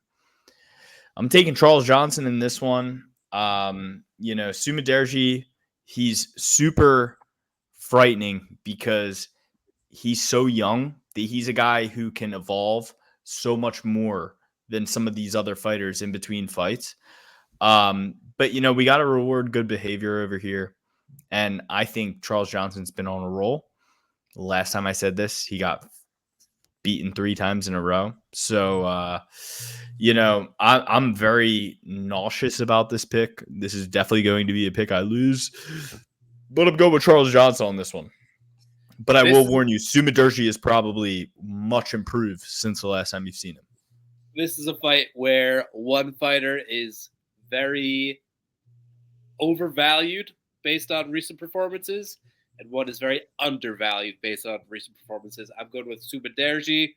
I'm not buying into the Charles Johnson hype train. I've been on the hype train. I've pushed the locomotive forward many a times, but to me, I think the train goes off the cliff this fight. I like Subaderji a lot. He is incredibly young, racking up all this experience. He's got all the hype in the world from his camps, and you see it shine through in some of these fights. Like, he lands a lot of damage for a flyweight. Look at the Max Schnell fight. I'm not going to say it's fluky, or the Tim Elliott fight, again, coming off the divorce. Just hot coming off the divorce. But I don't know. Matchup-wise, if it's going to be just striking, you don't have to worry about getting submitted like in most of his losses here. Charles Johnson ain't submitting him, although he is searching for his first submission. So maybe Subaderji money line, which is like plus 200, or in a different parlay, or whatever you want to do, Charles Johnson sub, which will be really juiced up. I think that could be a good play. I like that, Dan. I like that a You want to lot. go the opposite end of it, but for the money line, I think I'm picking the Tibetan Eagle here. Dan, I'm switching, honestly, because we got a guy who's 28, who's 16-6 versus a guy who's like 32 and 16-6. And at the end of the day, we got to take these guys where they're going and not where they are. And you are 100% correct. People are riding Charles Johnson high right now just because of his he had a spectacular knockout, but people forget that he was losing those first 2 rounds. And Josh Van's a slow starter. I mean, in my opinion, I think Josh Van won the first 2 rounds in that fight. And Josh Van is a notorious slow starter. The only thing I really worry about is the holding up against the cage. Charles Johnson doesn't really have much wrestling other than that. He holds people up against the cage and wins decisions. I think it was the Zalgas Zumagulov. Once didn't he beat him? He did, but Zalgas, I remember because I had Zalgas. He landed way more strikes and all that, and he kind of got robbed. And I think that was when we kind of turned the tide, jumped on the wagon, and then he lost 3 in a row, right? Like, so at the end of the day, this guy, I can't catch him heads or tails. I can't catch him on the right end of this. My initial reaction was Charles Johnson to win, so I'm going to switch. I'm going to go with Sumaderji. Actually, my original pick was Sumaderji, switch to Charles Johnson. I was right about Sumaderji. Dan hit the nail on the head. All right, Rob Font versus Kyler Phillips. So when Alex made such a case for Brady fucking case of Standhagen over here, I kind of got a bad taste in my mouth about the Jake Hadley pick, and I remembered all the times I picked against Jake Hadley because he accepts bottom position, and I decided I was going to go with. I still picked Jake Hadley, but I cashed out my $200 bet that began a 2-leg parlay with Jake Hadley. It was plus 379 odds, that 2-leg parlay. What I did was I took 100 of that 200 and I put it on this parlay at plus 756 odds. And leg number 1 is Rob Font. Rob Font has fought way better competition. Rob Font does well even when he loses. Nobody talks more shit against the coward, the negligent, the fraud, Tyson Chartier than me. But Rob Font has knocked out Adrian Yanez. This is a much worse opponent than Adrian Yanez. The only people Rob Font has lost to, Aldo by decision, Vera by decision. In a fight where he doubled Vera up in punches, he just got caught the wrong end of the strikes at the end of each round and gave the judges recency bias. He lost to Sandhagen with the grappling. That won't happen here. He lost to Davidson Figueiredo. Listen, guys, this is a must-win situation for Rob Font. Plus 300 is disrespect. He's going to put the fucking hands on Kyler Phillips. He is going to fucking put an onslaught on Kyler Phillips. He might even finish Kyler Phillips. But give me Rob Font plus 300. Rob Font with the jab to win, probably by decision, but maybe even by finish. Doesn't really matter. Rob Font money line plus 300 on FanDuel. Rob Font, yeah, he's 37. I don't give a flying fuck about that. Kyler Phillips lost to Julian Paiva. Kyler Phillips has only beaten Marcelo Rojo, Honi Baloney, Pedro Munoz. All 3 of those people can't hold a candle to the competition that Font has fought in his last 5. Plus 300 is disrespect. Give me Rob Font, the better striker, the tougher guy, the guy with more to lose and more to gain, the must-win situation. Hungry dogs run fast. Rob Font.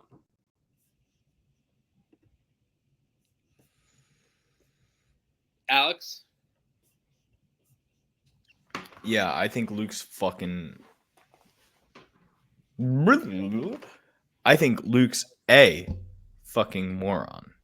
Like, there's a 0% chance that Rob Font wins this fight.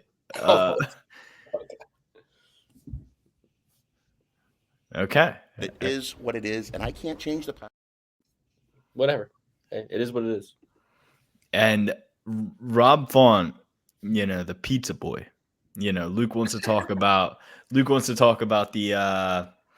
coach. The coach that's the pizza boy. Mark what's his name, Luke? Kyler Phillips, the millennial. Luke, who's the pizza? He doesn't. My name's Kyler. My mom named me Kyler because she is a fucking nurse. Hey, 10-1, his mom's a nurse. Hey, comedy assassin, can you please just answer what I'm asking you? Me and Sugar Sean, we play Fortnite together. My name's Kyler. Like, Kyler's a fucking pussy, dude. Dude, you and Dave Smith are the same guy. What are you talking about? Like, get the hell out of here. Okay. I asked you a very simple question. Can you answer? What? Not repeating myself. Anyway, Rob Font sucks. Pizza boy.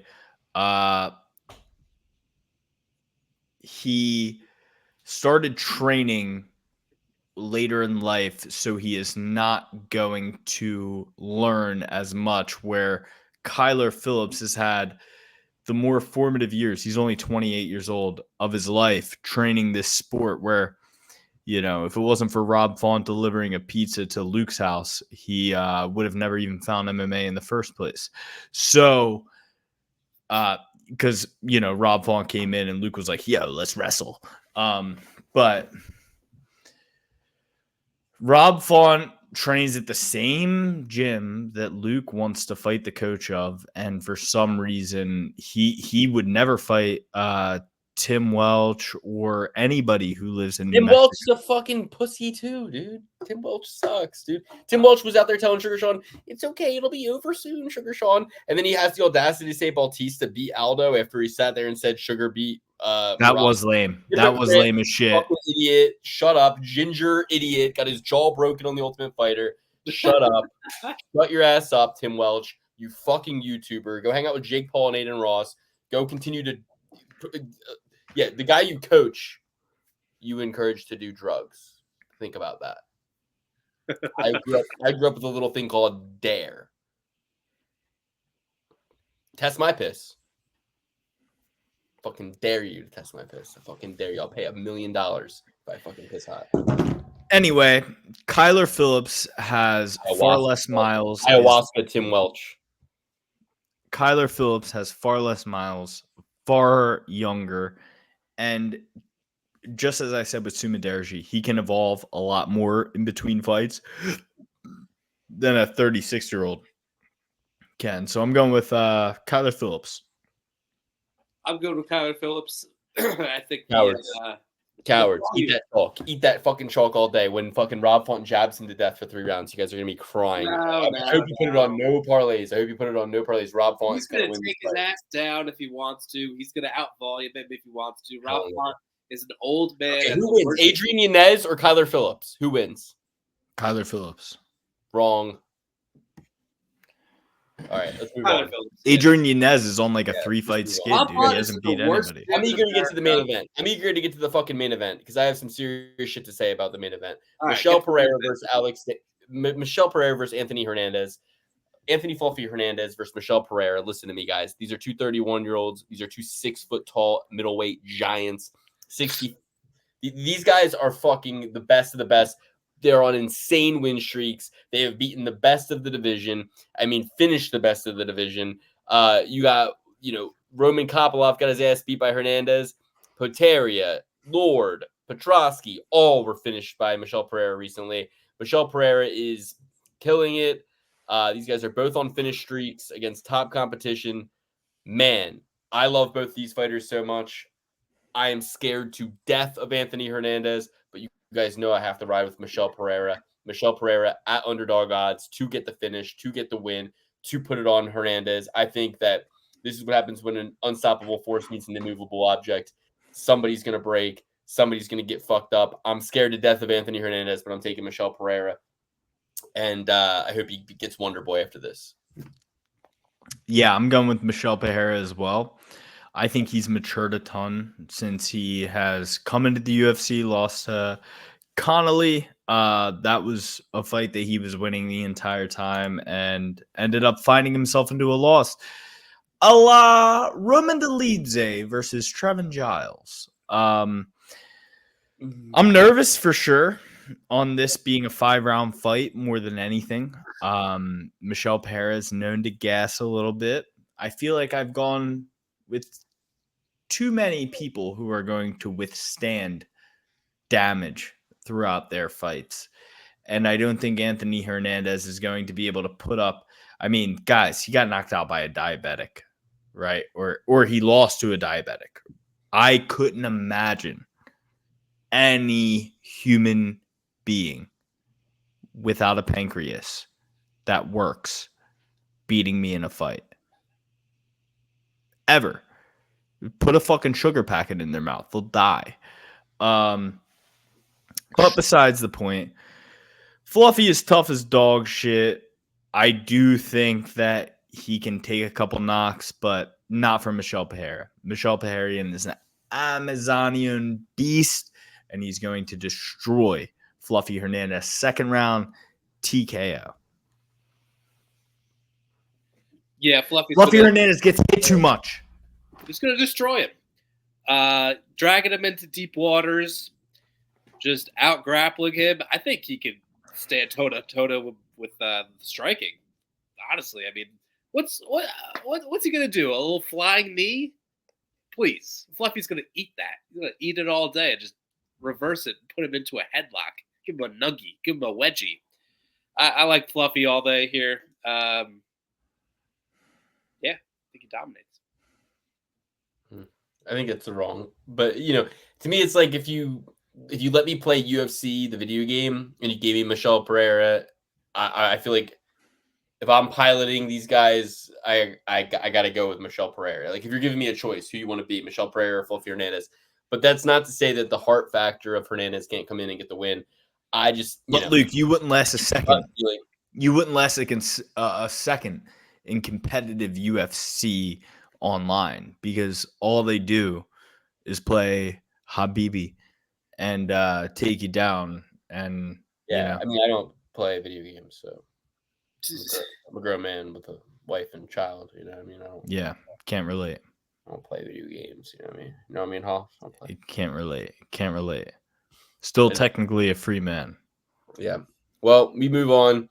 We move forward, and look, we're all going to be. That's just because my girlfriend's out of town this weekend, ladies and gentlemen. If she was here, I would never say such things. Yeah, you scared, boy. So no, I just am saying, like, I would love to play video games when Grand Theft Auto 5 comes out, or 6. When GTA 6 comes out, and I can actually make some money off the video games, then I'll play. But for now, I gotta get to the money. You know what I mean? How are you making money off of Grand Theft Auto? Digital assets, NFTs. What are you talking about, kid? You must not be reading Game Informer. Anybody who wants their fire cape, contact me. I'll sign into your account. I'll play for you. I'll win you a fire cape. If you're struggling with it, I'm reporting you to JagX. That's Good against luck. the rules. I'm Good gonna report luck. you to JagX. Good luck. All right. Let's go through the full pick top to bottom and get the fuck out of here. Go watch some Monday Night Football. Can't believe it's only 8:14. It feels like it's midnight right now for me. The Larium is getting to me. Holy shit. I am so Larium out. I feel like I'm the Can I get the nitrous today? Can I get the nitrous? We need to legalize the nitrous and the Larium. I do think Galaxy Gas should be legalized. I think it is legalized. It's shit, bro. The thing is, it's just listen. You don't want to be doing Galaxy Gas. Galaxy Gas is, I mean, I don't want to speak ill, but it's like meant to be for making like dishes. It's meant to be for making like food, like infusing like nitrous infused coffee and shit like that. It's not meant to be inhaled, It's meant to be beautiful cream and stuff, So it's very unpure is what I'm trying to say. You'll be getting a lot of heavy metals if you do that. You got to get that medical grade, dental grade stuff, and that's not legal. I don't think so. But you shouldn't be doing any of this. You guys should be living a drug-free life. Like I said, I'm drug-free. Couldn't be happier. Couldn't be more agitated. Couldn't be happier. But I'd skin you for a Zin right now. I'd skin you. But I can't. I can't do that. So it is what it is. Well, you can certainly do whatever you want. That's the Lord's free will, my brother.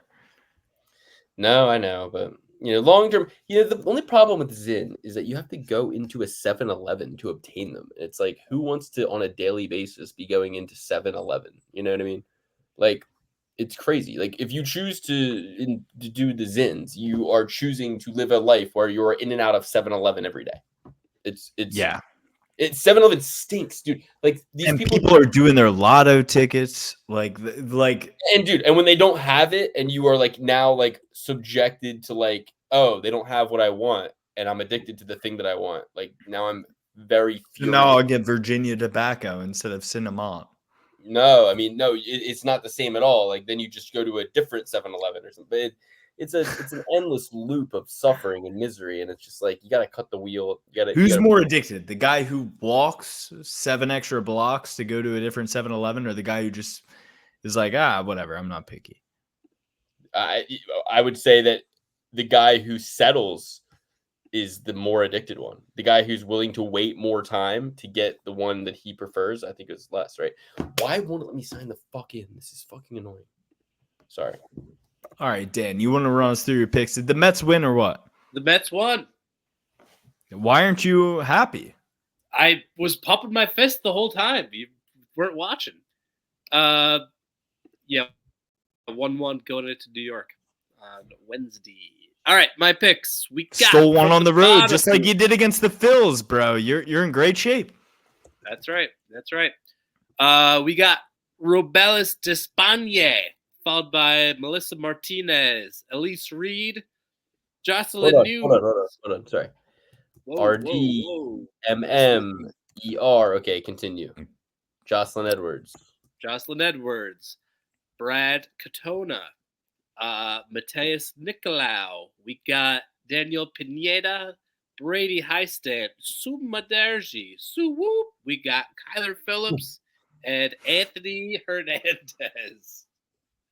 Danny Blood Gang. Man, we disagreed a lot on this one, boys. You and Dan are like in lockstep. How's it feel to be siding with a fucking loser, Alex? It's got to come up black sometime. Yeah. All right. Or it's a stain you can't wash off. We'll see. No, you've been hot. So Dan had his that $1. Luke.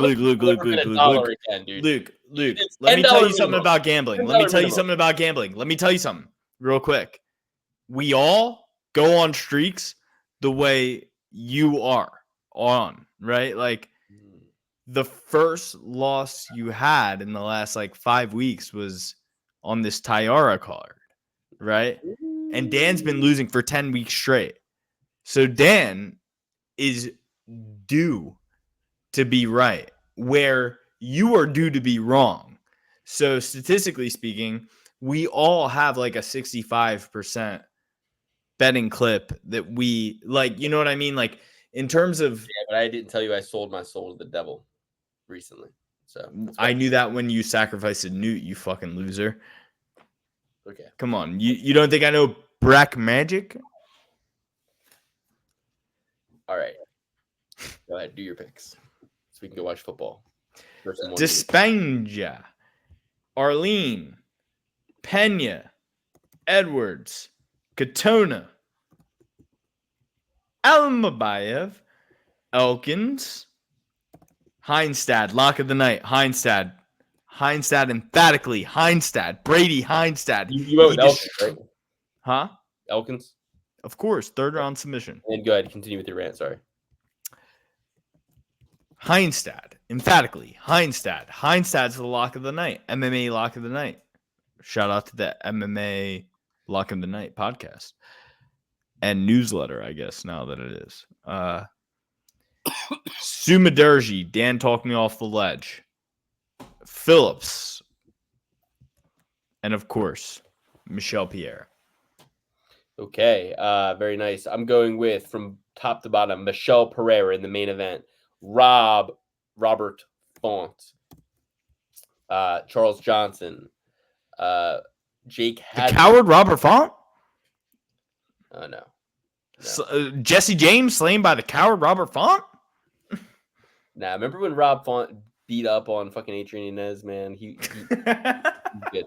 All right, so Michelle Pereira, Rob Font, Charles Johnson, Jake Hadley, Daniel Pineda, Mateus Nicolau, Jean Masamuto, Jocelyn Edwards, she'll be certified,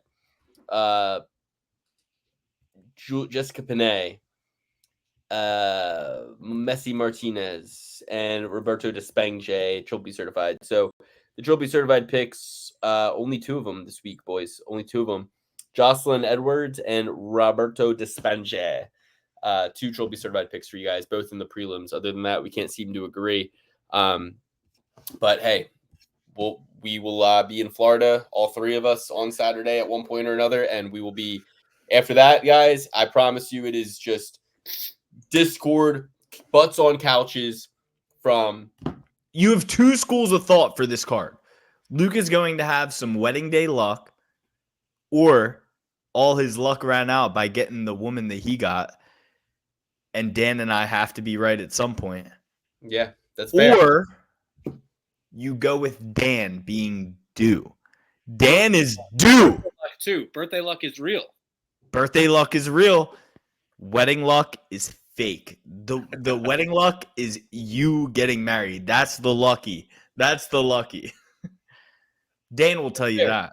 Hey, that's fair. But look, if I lose out on my UFC picks, which only really include at this point, and I leave tomorrow, and I don't believe it's legal to gamble in Florida, right? It is, I think. I don't believe it is. Let me see. Florida. Of all the things. Is of all the things you can do in Florida, you can't fucking gamble? Apparently, it's not legal to bet with DraftKings in Florida.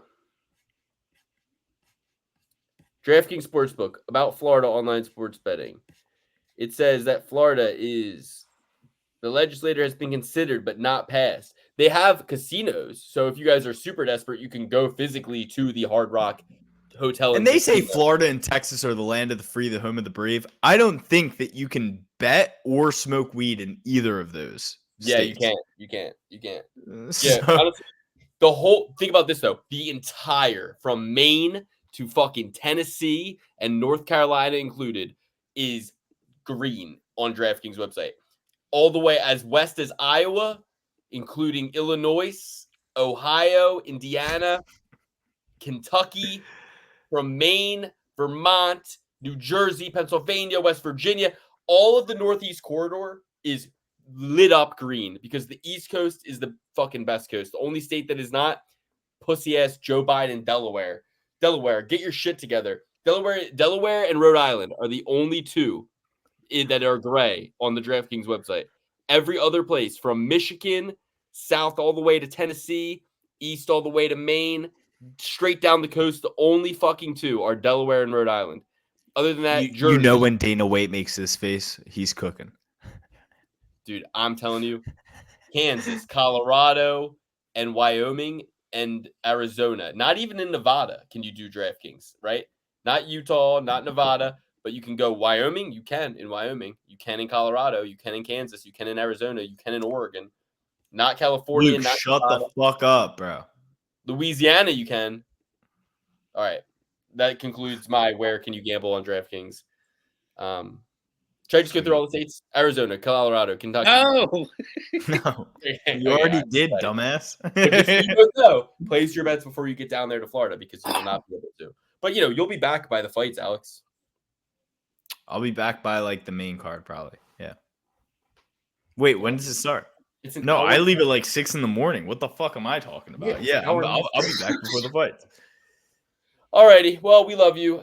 Thanks for joining us. I'm going to be jet lagged flying in the same. I'm sorry. I realize this is one of the worst episodes we've ever done, but what are you going to do? Can't all be winners.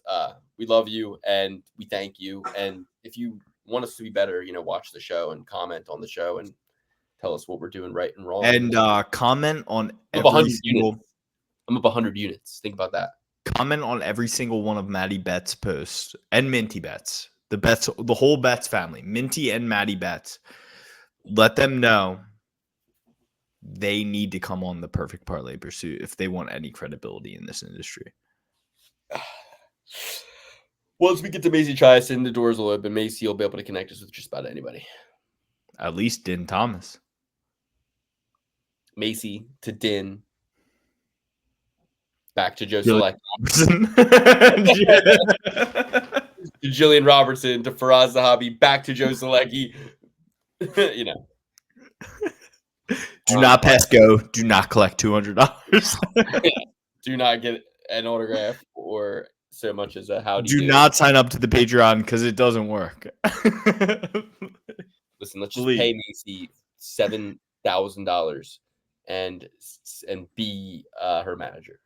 Be like, hey, most managers collect 10%. We're going to pay you 10% of what you make in the UFC. We're going to give you an extra 10%. What do you make? 35 and 35. We're going to give you 7,000. That's 10%. We're going to. She said she'd come on the show for free, so I think we I think we should do if they'll that. do it for free, imagine what they'll do if you give them a little scratch. If they'll do it for free, imagine what they'll do if you pay them. She'll be like, your 1,000-view podcasts that happen on off weeks are perfect for my career trajectory. You will get me right into a fight with Catlin Vieira next week. We gotta go. I love you guys. Thank you. We'll see you later. Sorry about the Larium. Sorry about the vaccine. I love you. I'll see you later.